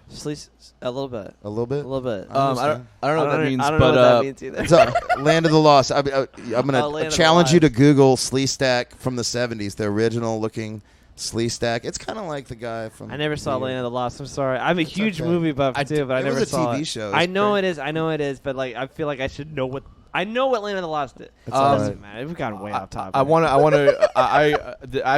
I think that you should be like every musician should be a bar musician at some point. I would agree with that. It's like you have to first off. It's like being a private. Like when I first started. No, that's because I will say service industry of the music world. Being in that position to where you are in charge of your own sound, you're in charge of your own gear. Your own everything. Your own business, and you have to learn other people's music. And you have to learn it the right way. So though you can tell if you've ever seen something go wrong on a big stage at a festival or at a coliseum or an arena or whatever, something big, and something's not right. The ones who always have their shit together, or the ones who have been in the trenches forever, like, no, screw it. Like, I will just unplug here and plug in here. Exactly. It's not a big deal. You guys are all running around freaking out. Look, now I'm going to grab this microphone over here. All of a sudden, I have a microphone, an amp that works. I can hear this monitor. It's amazing. And what it does for your stamina as a musician too, playing 4 hours a night. There's so many musicians out there that just did the original music grind. They've never had to learn another song in their life, and they have never had to play a show longer than an hour. You know what I mean? It's like, and I'm not saying that. I'm just saying that what it does for your musicality and your stamina and your understanding of an awareness of what can go wrong in those scenarios and know how to handle them. It's just and what to be aware of on the business end of it. It's like being a bar musician to me is like the ultimate. It's a service industry of the music industry, but it's like it builds so much character and so much like it's 100% necessary. I'll agree. Like I will say, and then I kind of want to tie this all back to the first thing about the whole worth thing and like just taking whatever at first. There's nothing like, and you guys know this, there's nothing like being on stage at a festival in front of a bunch of people, especially if you get to be there and it's dark and there's lights and the subs are going. We've been there.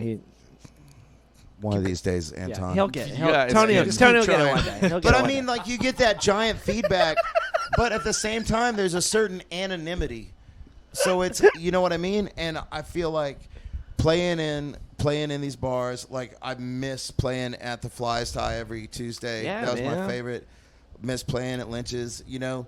And there's a certain amount of intimacy that you don't get from playing in, you know, larger stages. I love the festival. That's my favorite. That's when you look so mysterious. And who knows what you do behind you don't have to be. You can approach me. We're friends. I'm not that mysterious. Not me. I'm talking about the fans and Dude, what you didn't your tell image him? is. Like, I'm not that scary. Like, I know it's you can touch it. I don't want to touch the beard. I'm more intimidated more by the I don't even mohawk. know what it's not a mohawk. It's a flat mohawk. It's a flat mohawk. Or your general just disposition. It's solely a mohawk. Back where I grew up, I didn't want to intimidate you and have it coming out with a mohawk. We call that a Kentucky waterfall. You know, I will tell you what, in the back, I'm kind of looking like gross. I'm kind of looking pretty sweet back here. No, you're good, crushing it, bro. I like it. All I was trying to say is I'm going to tell my wife you insulted her haircut. I thought Billy was nicer than this, Anessa. I'm sorry. He's not. I'm He's not. not. I'm not. I'm sorry. But he did give me his business card, but it was a Pokemon card. with his number written in big permanent marker in It's the back. pretty of it. sweet. My daughter probably stole that card. Yeah. Well, nobody throws it away. Pokemon, gotta Yeah. catch 'em Oh, all. they throw it away, but it's a clever thing. I do Throw it away imagine now. if I give you my Pokemon card, they're like, oh wow, this is great, and they just like fucking roll their eyes and throw it away. Well, they don't do it immediately. They watch you play first, and they're like, "Oh, I'm out of No, here." I didn't. What I did immediately when he gave it to me Yeah. is that 6-string bass I've had, for as long as you've known me. Yeah. I took my pocket knife and I gouged it out in the back, just in a space big enough Uh-huh. to where I could put that in there. And but I only used my spit. I was like, but all the wood chips were on the floor. Sure. It's a custom bass. Yeah. It's a custom base. Well, it's a custom business card, so it matches. Yeah, it works. Yeah. Let's see which one's worth more now. So So ridiculous. I do want to. As a beginner, I think if you have the opportunity, I know me and West have both had these opportunities. I'm sure Sean has. Most of the musicians I've been around have had the opportunity. If you're around somebody that's older or that's just more experienced and more seasoned and has been out there and doing gigs, and you have the opportunity to fill in with them or be around them, Like when Billy joined Side Hustle. That's what it was. That is true. He's told me he's never felt like he's learned more than when he's around you. That's it a is true true. thi would have It to is say that's a true. true thing. No, and I mean, And I objectively know that to be true. I'm halfway being an asshole about it, but Don't. I It's will true. say this. Be an entire asshole. No, hey man, here's the truth. Iron sharpens iron. So It if does. you're I trying like to that sharpen phrase. your knife and all you got is some butter, you're never going to get your knife any sharper. So what I want to be around me is musicians who challenge me to be a better musician. That's what I did. And a musician who's actually been on the He's road like, for real. yeah, I a musician- challenged Anton. He can't even keep up with me. Yeah, Yeah, exactly. And he's never played at Swanee. Are you just saying that no, because he you- did? He did. I play at Swanee, and Yeah, I've 'cause we also got I've you also there. been I on got him there. tour I for talked to- months at a time, and I've also You seem like you've know, gotten more serious since you cut your hair off. I have. Like I'm you a lot were way serious. more that I don't know, college fun guy when you had the plaid shirt and the hat on. Billy never played a bar gig before he joined Side Hustle. That is either. true. I was about to say that about. He how, never learned. He never had to learn cover music, or I- or yeah, never I or didn't. never has never been on the road before for real. I, Like 2 or 3 day runs aren't the no, it's road, been my like- friend. How long have we been in a band for? 3 years. 3 years. You've learned so much. I never listened or played to the Allman Brothers. Yeah, the the Grateful Dead, or never went never played as far north as Asheville. Never been on the road for real. Never cut a record. You never. I played Swanee 13 times. Sean and Wes, That's don't you cool, feel lucky bro. that you're in a band with me? I never talk about you guys this way in public. No, I know. in public. Yeah, this is. Or on Anyways, video. I do want to. I do want to. But that's what I was trying to say. Is I was going. You've that learned a route. lot. No. What? Fuck off. First off, and then secondly, Is this why Sean and Aaron aren't here? Yeah, this is Yes. exactly why. Because they can't fucking stand being around us. Nobody can fucking stand being around us. We're used to it. So am and I then- your new bass player? Yeah, I'd Sweet. love to have you in. Sorry, Sean. When you play with us at Lynch's, Can you it play was for free amazing. and go on the road I'm for kinda free? right now. I don't know. I've got a I kid. had a so- point, and the point was this is not the whole original way. Yeah, I never did cover gigs. I was like original. Yeah. Hey, I'm gonna inject a dad joke. What's the opposite of a point? A blunt. You don't have that? Billy doesn't smoke joke. drugs. That's illegal. No, I don't do drugs, I know that. Excuse me. That was an adjective. and weed's not a drug Point anymore. blunt. Weirdo. Anyways, Billy, what were we saying? This Blunt is an adjective. yeah, That's okay. that's a good ad. Now let's his microphone. Be $100 drink you got there, bud. That's Makers. It's not that. Yeah. Got him. Pew! The whole point is about. It's fine. The whole point is this. Damn. How does it feel to get derailed all the time? Isn't that fun? Is this what it's This like? is what I deal with on a You start regular drinking- basis. Yeah, you start I drinking. kept wondering if this was also a shoe phone, because I wanted to what? I love this. I'm Now sorry. tables have turned. This No, is the great. amount you have to drink about the same, like about 3 or 4 drinks, and then you become the ADD that I have. Are you Yeah. insisting? Go ahead. yeah. I ain't kicking you out. Okay. For fuck's sake! I live here now, guys. All right. My I'm never point- getting kicked my out. point It's on tape. is that I was going the original band route. Yeah. Okay, how the fuck am I the guy in charge of this? All right, then I never did the cover shows thing ever. Yeah. And so We could tell. And so I joined you and then learned the ropes and then like kind of got in the trenches like like every Marvel movie and now I'm on top. Well, I mean, agree with that. still working a day job though, so I'm just saying. Night shift job. That's why he's on top. Started- I'm disappointed he you're hasn't not been- wearing that helmet though. He hasn't been. Oh, you should wear that helmet. that's my daddy's helmet. I'm Wear sad it. you're not wearing it. It's awesome. From I'll put it on. It looks like Evil Knievel's helmet. It's badass. I got a whole Evil Knievel costume. Did you watch David Blaine's Ascension? Huh? Did you watch David Blaine do Ascension yesterday? What is this? Oh, you guys aren't familiar with David Blaine, or I'm familiar with David Blaine. I didn't even. You kind of seem like Is he even still you're a thing anymore? David. oh, he just did a new stunt yesterday. Oh my god! I It was didn't amazing. even realize this until right now. But I love David Blaine. you are. He's one of my He is favorite David people of Blaine. all time. You have David Blaine's personality. Yeah, I do. 100%. Yeah. But anyways, Zero emotion. no, he's got a lot of emotion. You should watch his episode of Joe Rogan. It's It was not really from good. Evil Knievel. It's actually from what's the name of that fucking movie? God Easy damn it. Rider. Easy Rider. Thank you so much. It's pretty dope. Still before my time, but 1979. It's nasty. it's more of Shane's time. I feel like. Dude, you should wear that all the time. I do. You don't. Shane, you were no, born- I've seen you out in public. Shane, you were born what? 1950. It was close. It was. I was born in 1972, fellas. I think Easy I'm Rider not- came out in '79, right? Yes, that's Shane's. No, No, era. like I 77. wasn't allowed to watch that. I was 7. I wasn't allowed to watch it either, but for different All right, reasons. fetus. so before we go on, I'm glad you're not a fetus anymore. I grew up. I You mean, did. You got big. I'm a good size. Biggest fetus I've ever seen. all right. I wanted to ask you about that's got into me all now. these amazing experiences you've had as a musician, and then I'll have to show you my Evil which have Knievel kind of like outfit yet led to later, the by the point of being in Melody Trucks Band, which is also an amazing opportunity. Absolutely. What's that been like, and some of the experiences that you've had with that, like doors that it's open, just all of it. What's I'll been say like? with, it was really cool with Melody because, and I'm sure you guys can,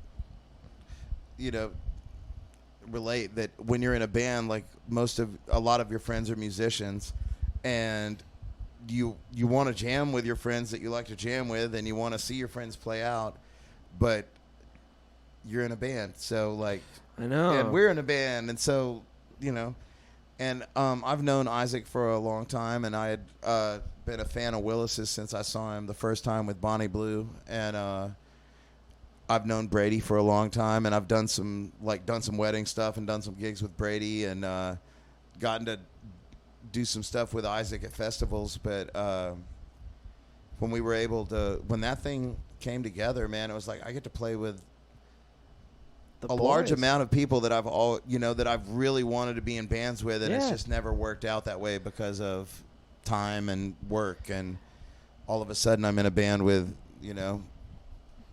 That's why I 6 feel. of my best friends, and Well, I'm sorry to interrupt, but I That's okay. thought that's what I do all the It's time. par for the course. That's how I feel about going to festivals. You want me to do that?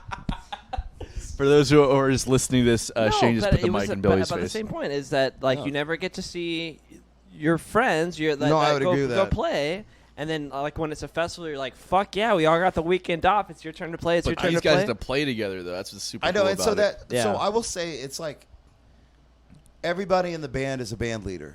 Right. How's that dynamic? It's sometimes it's amazing, and sometimes it's really hard. Yeah. And we're all very strong personalities, and we all have our ideas of how we want things to go, and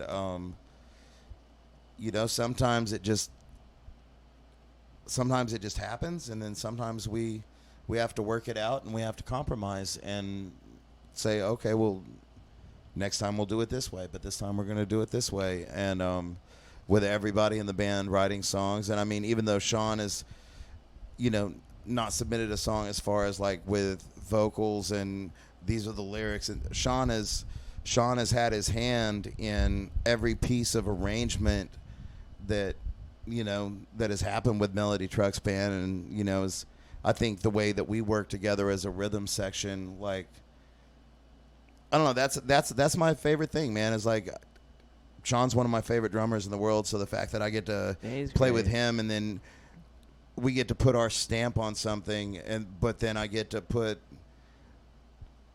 different melodic stamps on it, because Brady's melodies are different than Willis's melodies, and Willis is different than West, and then Isaac brings a whole nother different thing to the table, because Isaac, besides being a great harmonica player, also plays mandolin, so he has all these different mentalities, like this hip-hop mentality and this beatbox mentality and this virtuoso harmonica mentality, which is not limited by the blues, thank God. Yeah. You know what I mean? Yep. So the blues are awful. No, it's not awful. It's just I think blues are amazing. One-trick pony. It's just dead. But I think No, I'm doing this for him. I'm sorry. Keep no, going. that's good. Because I'm not. You guys are going to be here all night, and No, sorry. you only have me for a limited time. I know. I'm Yeah. very sorry. No, it's okay. I'll stop talking. That's all right, man. I'll just Love quit it. talking. yeah, please. Okay. So this one time, Billy was in our audience with the Melody Trucks band, and he was losing his mind, and he's like, "Anton told me about you guys, and I didn't believe him, and now I think Anton's even cooler than I thought before." That's so. I never knew he said that. I'm so happy to hear that though.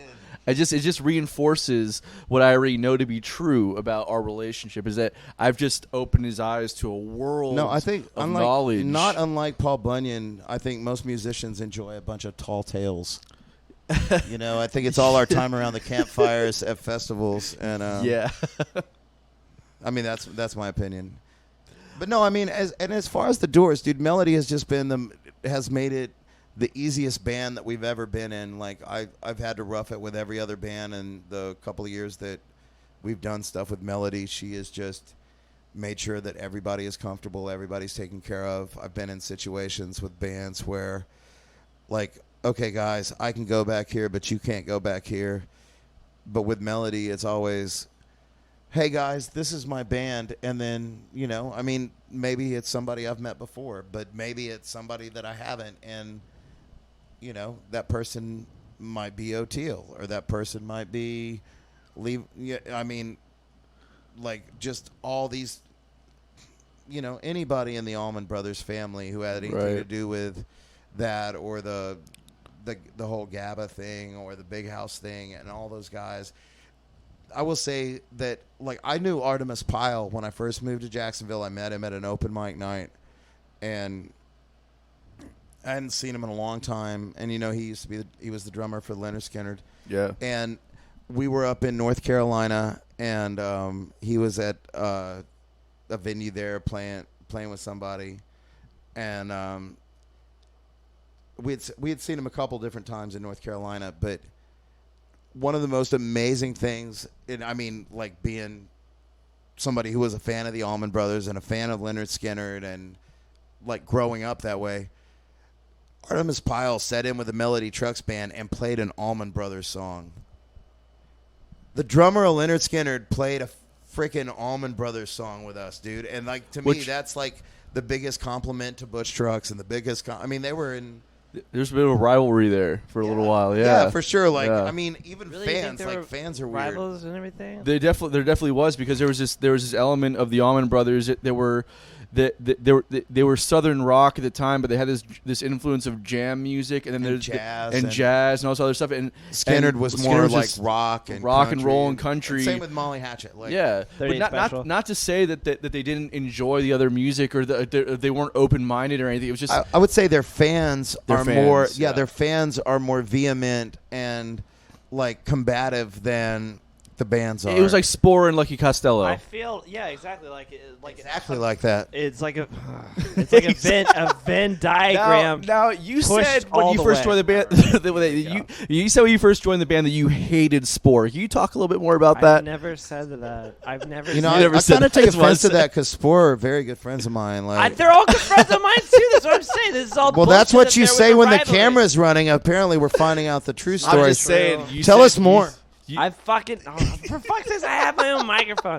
God damn it! So I just learned this. Like, I was just kind of like a guerrilla interviewer all of a sudden. Like, what was that so guy anyway, with I've the been all over mustache? the world. Tell me more. You're all right. Gotcha. Con. Now you figure it out. Oh yeah. Now I figured it out. Yeah. Okay.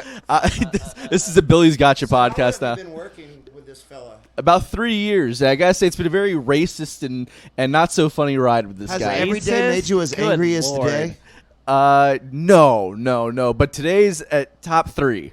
Billy, 3. is Anton always this patronizing and condescending to you? I would say yes, and also 9/11 never happened.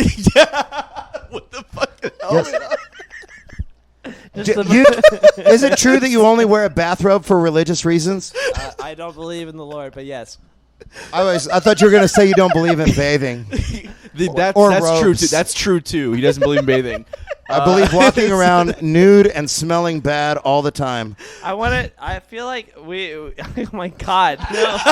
I feel like you said that I hated sport, and then I didn't get to defend I don't fucking hate sport. Why do you Well, hate I mean- sports? I love sports. So it's just the band you don't like? Oh my God. Joe, I'm sorry. Alex, you guys are my homies, man. I know I didn't know it was going to be everyone. like this. Honig, bro, we love you guys. I know Joe and Alex and Chris and Steven more than, and I'm even in a Why are you band. bragging about Billy your just- friends? Billy Billy's a weird guy. I don't know what to tell you. Anyways, I got unpopular defeated. opinions. He defeats me. He's getting on. Well, I think it was a mutual effort here. You haven't put in any effort into anything in years. Okay. Anyways, unpopular opinions. Oh, that's true. What time is it? Yeah, I gotta go to work. Yeah, 'cause- Billy's got a real job that he has to get That back was a to. So question. He's bragging again. No, he's bragging, That's bro. a He's got a question real that income. I really do want to ask you afterwards. Is how do I quit my job and become a musician, please? Well, you have to enjoy not having money. Okay. Or at least be. No, honestly, man. Like, just be okay. this is the real truth. Like, It's hard right now, but I'm sick of my job when I don't get to do music on the weekends. Like, honestly, no bullshit. Like, yeah.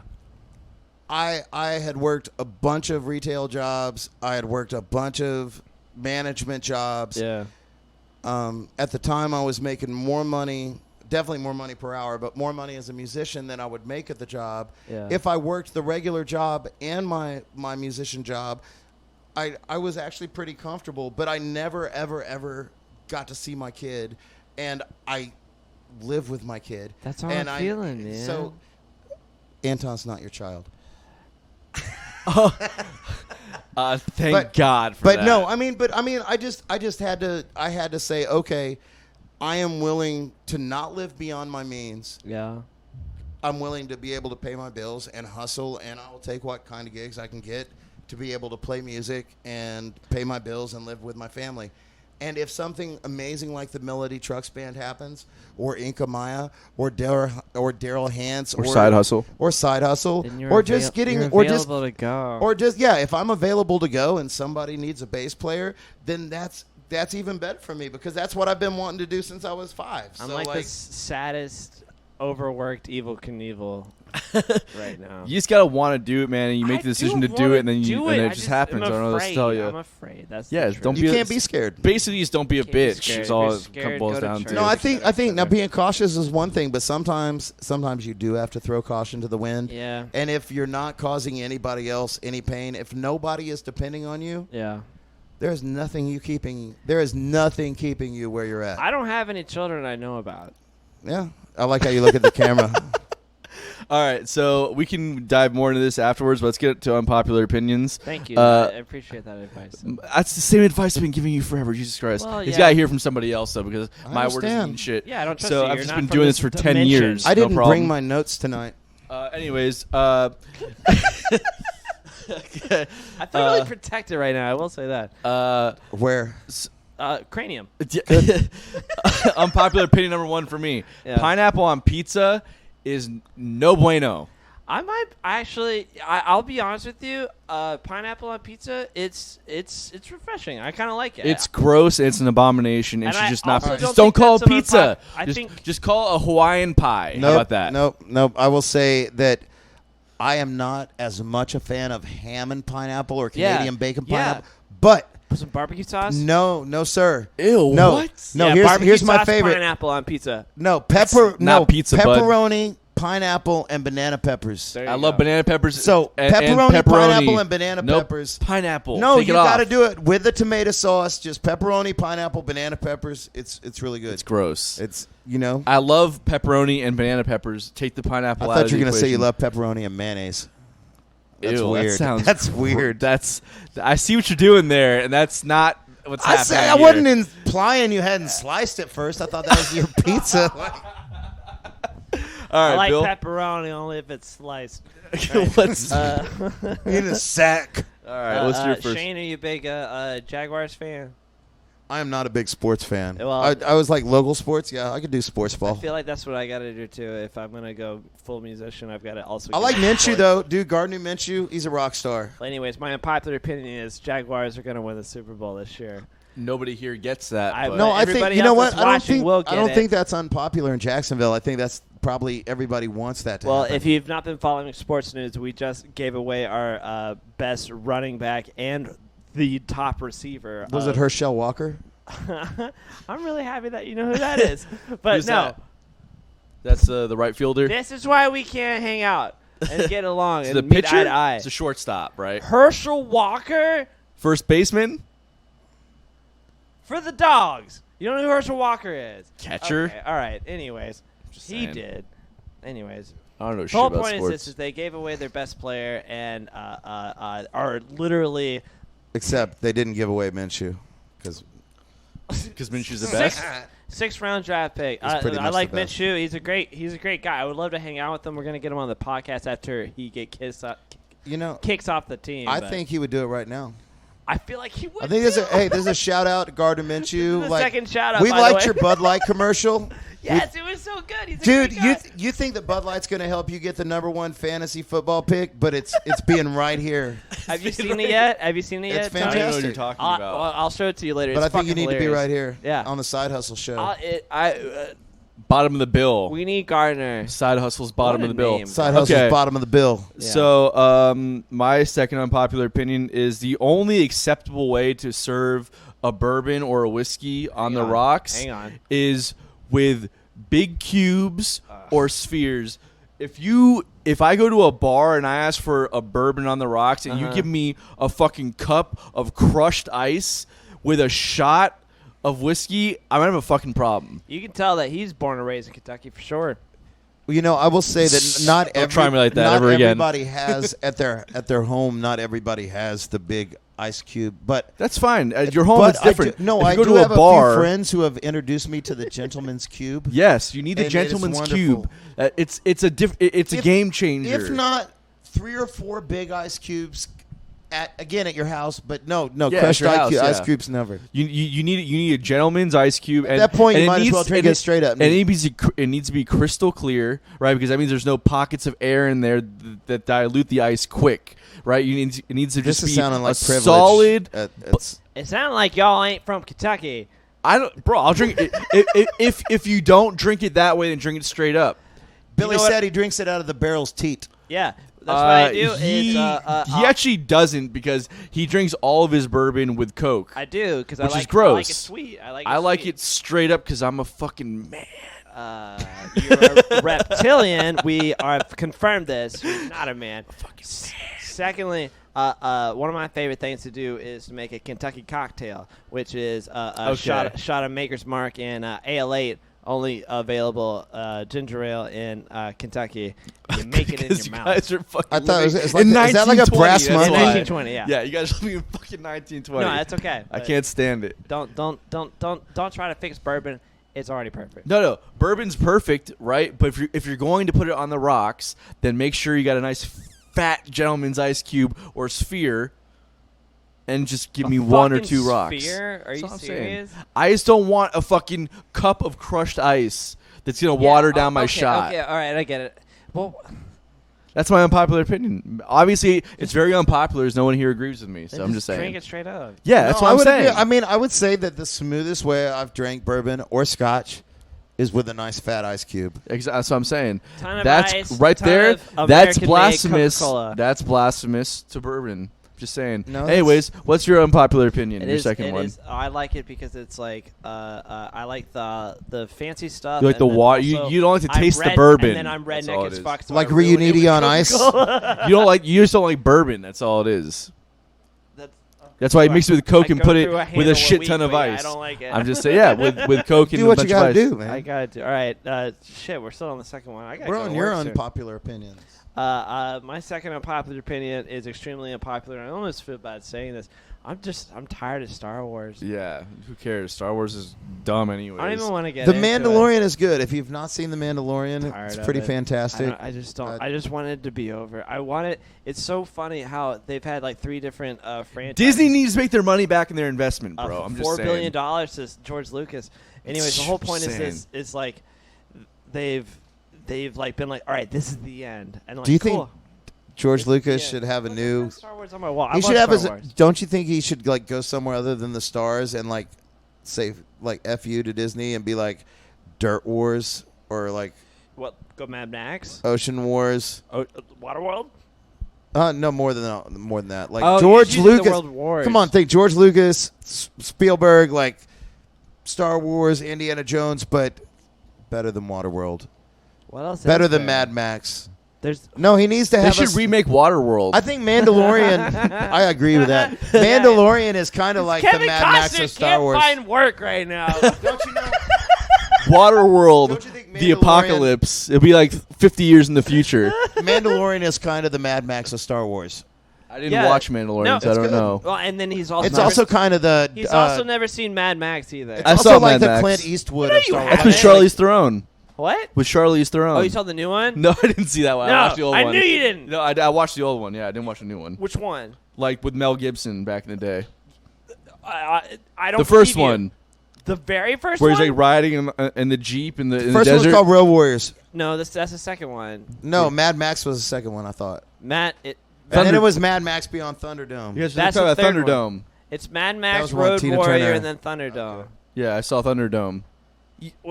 With not Tina Charlize Turner. Theron. That's Tina Turner. Obviously, I was joking with Charlie. That's the new one. Why would I They say look that I saw- similar.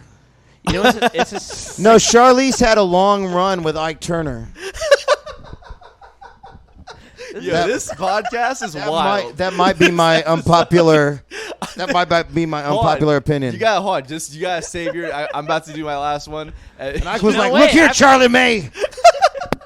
I've got. This podcast is gonna get us canceled Yeah, for sure. whatever. That's I'm just fine. saying. I'm into it. This will be free My- on Sundays. Hey, well, I got another one after you though. Yeah, obviously you got another one after I do. My, And then my, you got one too. my third one. But save it. My last one for this episode. all, my, So good. all my opinions are popular. That's if you so didn't hear good. them. That's a good unpopular opinion. Hold on, Sean hold on. would disagree Save with that. Hold on. I don't want to hear about any more fucking jam bands. I'm over it. What? I'm over it. You know What what? about Math Rock? Because there's this band I've been. Yeah, listening I for listened a to them while. earlier today. They were great. Bubble Math. Yeah, they were awesome. I Guys, love Bubble that. Math. Bubble Math. They're gonna make you feel dumb, Look but at- they're really good. Do you like battles? Like game battles. The band battles. I haven't heard of them. Oh my Too goodness. nerdy. Listen, Well, if you what- like math I'm not- rock, I'm the thing cool is, enough. the thing is You with like- jam you like bands is that battles. they sound like a reincarnation of either the Grateful Dead, Fish, or the Allman Brothers. what? Give me something new. Give me something new. Is all I'm I'm going to saying. I would introduce you disagree. into I would think- to the well- Disco Biscuits then. They suck. No, I would say Garage Mahal is jammy, but they. I love Garage Mahal. That's a great. What happened to Scarrick? Where is he? What are you talking about? Scarrick, the saxophone player. That is a good question. I didn't think he played with Garage Mahal. I thought he Guy did. Eckhart.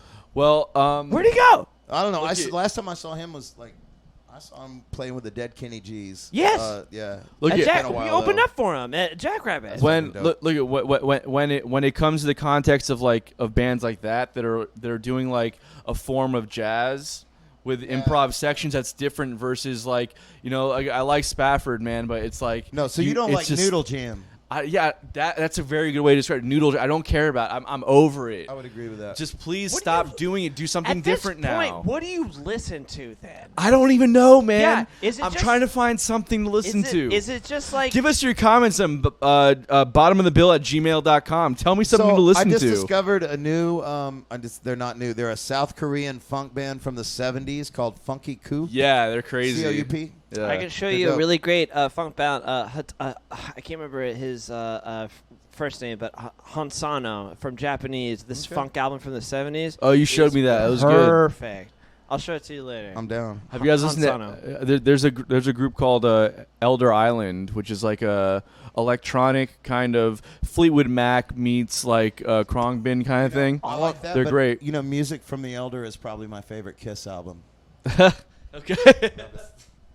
Cool. Kiss fuck, Just dude. saying. Either way, man, I'm just tired. I'm tired of jam bands. You're tired of all music, Of apparently. noodle jam band. Yeah, I really. That's why I listened to the fucking Dua Lipa album. He's I tired. was You blown know what? away He by it. just 'cause I wants just more room to solo. He's I like, need I'm tired of all you jam bands. I need more room to solo. Yeah, Jeez that's what I Louise. want. Because the more space you give me to play guitar, the better I'm gonna sound. And he's like, Billy, shut up.